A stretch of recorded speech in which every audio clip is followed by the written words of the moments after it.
A primeira escala de dureza é a Brinell, depois a Mohs, né?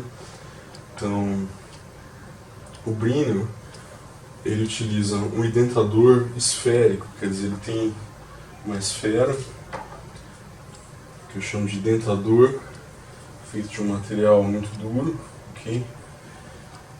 E eu vou usar essa esfera para identar o material. As propriedades mecânicas, a maior parte delas tiradas do ensaio de tração, certo? Através do gráfico, né, da curva de tensão-deformação. Tá? Na verdade, o método de ensaio mecânico mais comum é o teste de dureza. O teste de dureza ele é o mais utilizado por vários motivos. Podemos destacar que ele é muito simples, barato, certo? Fácil preparar as amostras, o aparato, né, para o teste, o durômetro, é relativamente bem barato. É um teste não destrutivo, ou seja, eu não destruo a amostra, diferente do teste de tração. Lembra que eu puxava e rompia a amostra, né? O teste de dureza não. O princípio é como de esse furador de papel aqui, né? Eu tenho um aparelho não muito mais complicado do que isso. Só preciso de alguma coisa que me regule a força e o tempo aqui.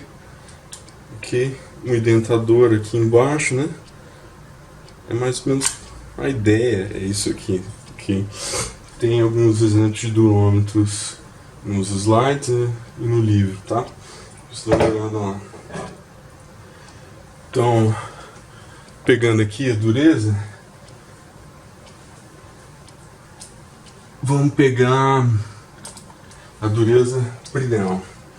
O que é essa dureza Brinell? É um dos tipos de dureza. Na última aula eu já falei dos tipos de dureza, que era a dureza Mohs, né? Então, na dureza Mohs, eu pego um material, risco sobre a superfície de outro material, e assim eu posso estabelecer qualitativamente, certo? Quer dizer, qualitativamente em relação ao outro, qual é a dureza. Então eu crio uma escala, aquela escala que eu mostrei na última aula, né? E aí eu posso condicionar o material, bom dizer, ele é mais duro que o quartzo, mais ou menos duro do que a zircônia, tá? E aí eu vou tendo 1, 2, 3, 4, 0, 1, 2, 3, 4, 5, 6, 7, depende se é Mohs ampliada ou Mohs antiga, tá? Mas a Mohs, então, ela é muito usada em mineralogia, pra gente comparar, assim, de maneira grosseira, mas se trata de materiais, a gente vai usar uma escala mais com um padrão, certo? Mais preciso, né? Então depois a gente confere de novo aquele gráfico de comparação das escalas que eu mostrei na aula passada, de dureza. Então uma escala como uma Brinell, por exemplo, posso conseguir até exportar, tirar um valor de dureza Brinell HB e achar outras propriedades. Por exemplo, é muito bem estabelecida a relação entre Brinell e limite de resistência, atração em aços, né? Uma forma que funciona muito bem. É um dado que você não precisa tirar do ensaio de tração, você pode tirar pela dureza Brinell, que é muito mais fácil de fazer. Então olha só, eu pego um material qualquer, que é esse daqui, e vou identar ele com um penetrador esférico, no caso do Brinell, tá? Penetrador esférico, ok? eu posso medir essa força largando essa esfera de uma certa altura sobre o material, ok? Aí eu tenho uma certa força aplicada por um certo tempo. Esse é o princípio do Brinell. Então eu pego aqui um material,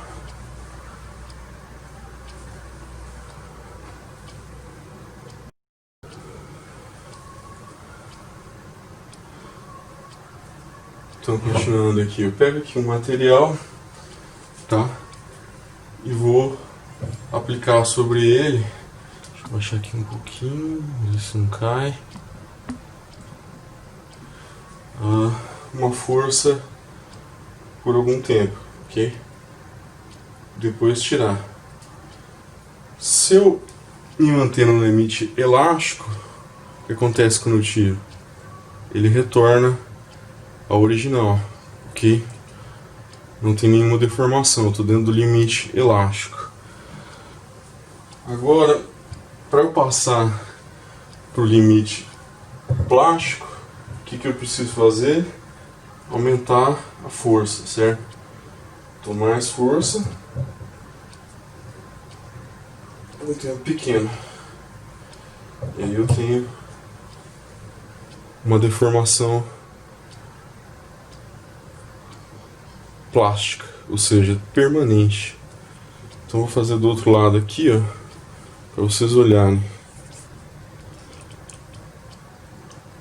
Deformei, a hora que eu tirei, a hora que eu tô com ele preso aqui, mantendo, né? A hora que eu tirar, ó,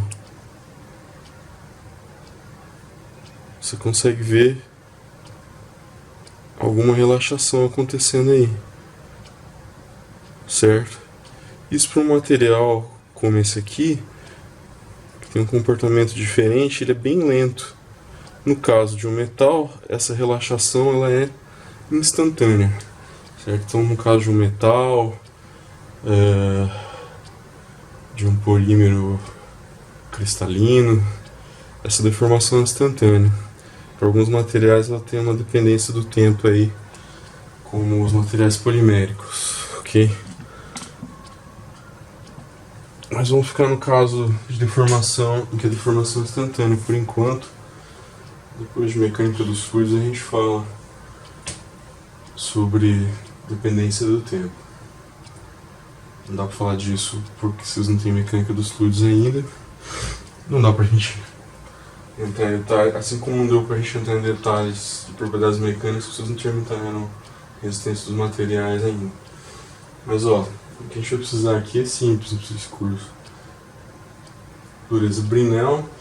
Então, o que eu faço? Pego e tiro a diagonal dessa impressão da dureza Brinell, que é o que sobrou aqui, ok?